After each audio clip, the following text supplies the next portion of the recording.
जय जगन्नाथ। श्री श्री जगन्नाथ महाप्रभुंकर आज श्रीमंदिर में गोटे विशेष नीति अनुष्ठित हम जहाँ आम राहु रेखा लगी बोली महाप्रभुंकर कही था जेहेतु भाद्रव मास कृष्ण पक्ष पंचमी संयुक्त उदयकालीन तिथि की पंचमी रहिले प्रभुंकर राहु रेखा लगी हुए से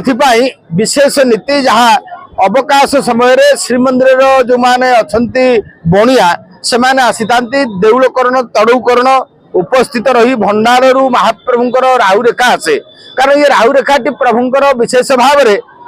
ज्येष्ठ पूर्णमी जो देवस्नान पूर्णमी रात्रे मैलमही थाए तेणु आज से बाहर शुद्धपूत भाव में मजा ही सफाई थांती एवं भोग मंडप पर महाप्रभुंकर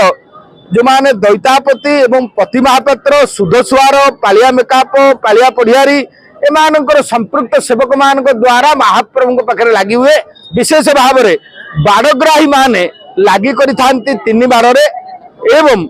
जहाँ होचंती पति महापात्र संस्कार करदेले प्रत्येक बाड़े बाड़ग्राही माने होचंती जगन्नाथ महाप्रभुंकर बड़ ठाकुरंकर एवं देवी सुभद्रांकर ये राहु रेखा लगी हम ये गोटे प्रसिद्ध पर्व से श्रीमंदिर मध्य गुप्त नीति होइथिबारु जहाँ की बंद थाए विशेष भाव में आनुमानिक 3-4 घंटा व्यापी महाप्रभुंकर दर्शन बंद थाए एवं राहु रेखा पर प्रभु को दर्शन कले गोटे अपूर्व दर्शन हुए महाप्रभु कृपा करते विश्वास